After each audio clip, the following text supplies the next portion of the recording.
আসসালামু আলাইকুম। আলহামদুলিল্লাহ, সকল প্রশংসা সেই রব্বুল আলামিনের।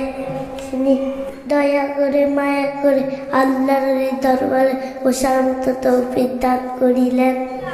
সেই আল্লাহর শুকরিয়া আদায় করি, আলহামদুলিল্লাহ বলি। দরুদ পড়ছি সেই দয়ার নবী, মায়ের নবী, যাকে সৃষ্টি না করিলে আসমান জমিন জান্নাত জাহান্নাম এমনকি আপনাকে আমাকেও আল্লাহ সৃষ্টি করতেন না। সেই নবীর উপর তবে দুইশি বলে বলি সাল্লাল্লাহু আলাইহি ওয়াসাল্লাম। দরুদ পড়তে কষ্ট হয় না। আজকাল শুনতেছি আপনার দরুদ পড়তে চান না। কেন দরুদ পড়তে চান না? আল্লাহ বলতেছেন, আমি নবীকে ভালোবেসে নবীদের দরুদ সালাম পড়ে থাকি। আমি পড়ি না, আমার লক্ষ লক্ষ ফেরেশতা কুল যারা আমার নবীজির উপর দরুদ সালাম পড়তে, তারা আমার নবীজির উপর দরুদ সালাম পড়ে থাকে। যারা নবীজিকে ভালোবাসে, আল্লাহ তাদের জন্য অর্ডার করবে, এ মুমিনগণ, তোমরা নবীজির উপর ভালোবেসে দরুদ সালাম পড়ে থাকো। আপনারা যে দরুদ সালাম পড়তেছেন, আপনারা কি নবীজি ভালোবাসেন?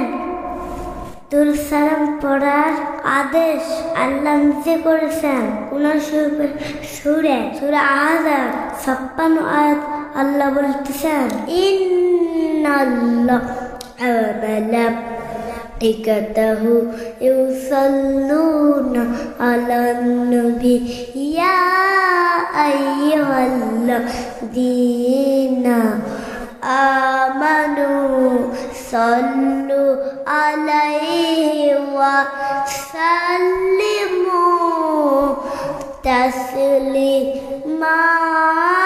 তাহলে আল্লাহ কোরআন শরীফের মধ্যে বলতেছেন দরুদ সালামের কথা।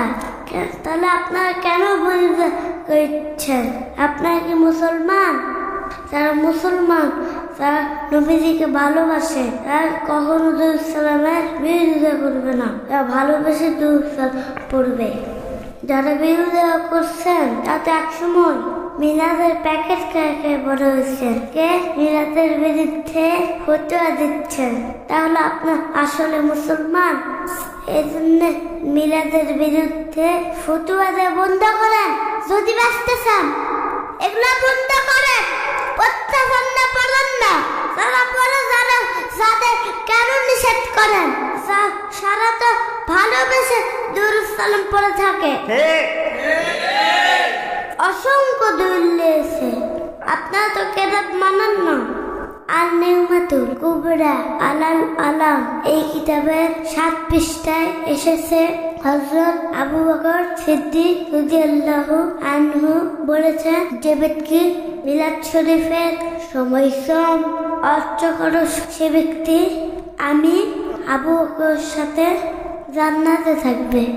নবীর সাহাবী হযরত উমর বলেছেন, যিনি আমার নবী যে মিলাদ শরীফের সময় শ্রম অর্থ খরচ করবে, সে ইসলাম তাকে জিন্দা করলো।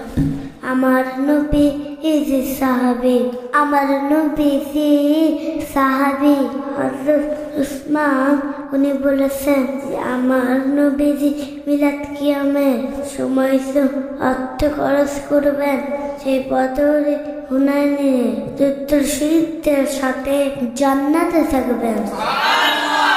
আমার নবীজির সাহাবী হযরত আলী রাদিয়াল্লাহু, যিনি নবীজির জামাতা সাহাবী, তিনি বলেছেন, যিনি আমার নবীজি মিলাদ কিয়ামের অনুষ্ঠানের সময় অর্থ খরচ করবে, সে কখনো সে বেঈমান হয়ে মারা যাবে না, সে ঈমানে কবরে যাবে, এমন বিনা হিসাবে জান্নাতে থাকবে। তাহলে বলেন, আপনারা নবীজির পক্ষে থাকবেন, মিলাদ কিয়ামের পক্ষে থাকবেন? তাহলে নবীজির সাথে জান্নাতে থাকবেন। আমার আল্লাহ বলতেছেন, আমি নবীজির উপর দরুদ সালাম পড়ে থাকি, আপনারা বলতে পারা যাবে না।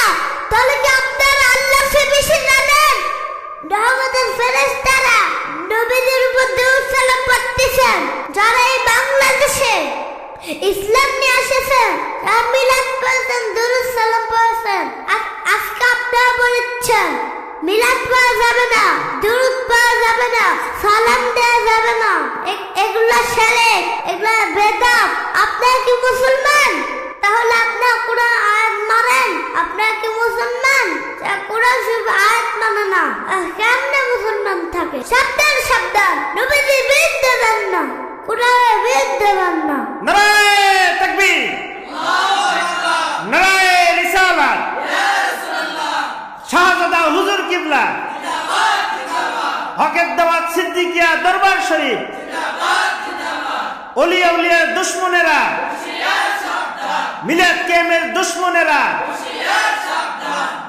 আল্লাহ পাক বলতেছেন ওয়াফিফে সূরা আহজাবে 56 নম্বর আয়াত, আপনারা খুলে দেখেন।